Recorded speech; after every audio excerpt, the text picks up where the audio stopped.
È una strana malattia, è proprio la più tremenda che ci sia. Viene e mi porta via, anche se chiamo la polizia. E non mi resta che lasciarmi andare, ci sono tante cose da capire e da imparare. Guerre spaziali su pianeta scuola è il libro di Giuseppe Mosco, educatore e sociologo, e proprio queste due essenze hanno reso possibile una disamina lucida, razionale e allarmante del pianeta scuola ai tempi attuali.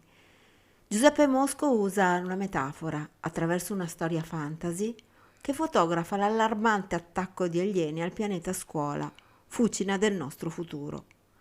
La scuola resta luogo deputato alla formazione dell'adulto cittadino di una terra che sembra sempre più manipolata, controllata da forze alienanti più che aliene, che in modo nemmeno poi tanto velato hanno messo in atto un vero e proprio attacco alla cultura e identità nazionale, sottendendo a una cancellazione totale in nome di ideologie woke, gender e green che ci riportano a una sterile omologazione.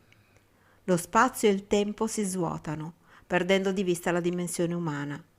Lo spazio vitale del bambino stesso è oggi completamente riempito di impegni, impedendogli di annoiarsi e sviluppare la conseguenziale fantasia del riempire a proprio piacimento quegli stessi spazi.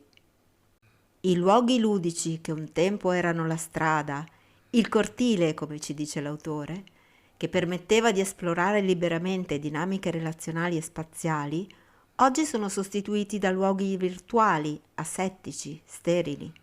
Lo svago è programmato, il genitore tende al controllo fittizio se si permette poi al bambino di navigare in una rete insidiosa senza gli adeguati strumenti di difesa. Una società modello Matrix oggi corre veloce verso il progresso tecnologico e l'uomo, la sua cultura e le credenze che ha, rappresentano per chi le pilota soltanto un freno a tale evoluzione. Da qui la necessità di destrutturare la religione, la scuola e la famiglia non funzionali al macrocapitalismo che ci vuole svuotati di appigli identitari che ci renderebbero più forti.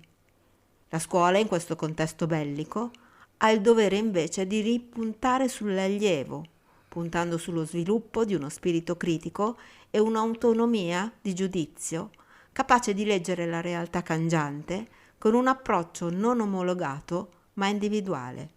Le guerre spaziali sono innescate dalla globalizzazione contro la coesione sociale su scala locale, innescando la disintegrazione delle reti protettive.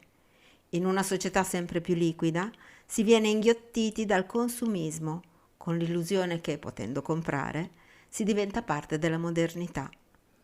Nel seguire il mainstream si diventa progressisti, di questo i giovanissimi se ne convincono. In realtà l'individuo diventa sempre più solo in spazi e contesti aridi, in non luoghi realmente condivisi da simili, ma soli, non sono identitari, relazionali, culturali e storici. La tendenza politica verso un tempo scuola infinito, dove adulti più o meno consapevoli riempiono di significati da un lato, ma gli stessi svuotati di significati veri. L'ozio, l'attesa, la noia è bandita, non è permessa, come di conseguenza bandita è la fantasia e il tempo prezioso di riflessione autonoma, che permette di guardare dentro di sé la realtà fuori di sé in maniera quanto più oggettiva e personale possibile. Con l'avvento poi dell'intelligenza artificiale, anche a scuola, l'alunno diventa solo contenitore e fruitore di nozioni senza il passaggio relazionale tra umani, il calore e il rapporto affettivo emozionale attraverso cui avviene l'apprendimento. La scuola, in quanto istituzione, tende a omologarsi ai voleri dei poteri forti, che necessitano di soggetti non pensanti e formati per capitalizzare. Da qui la predilezione della STEAM, del coding, del pensiero parcellizzato, finalizzato a una risoluzione senza pensiero autonomo, gli invalsi con i test a risposta multipla, la riduzione dello studio della storia e della geografia, commutate in geostoria per decontestualizzare il bambino, incapace a collocarsi in uno spazio-tempo definito. Viviamo una fase di transumanesimo che può essere arrestata con una forma di resilienza, consapevolezza, di autonomia, ci suggerisce l'autore. L'autonomia per non diventare automi.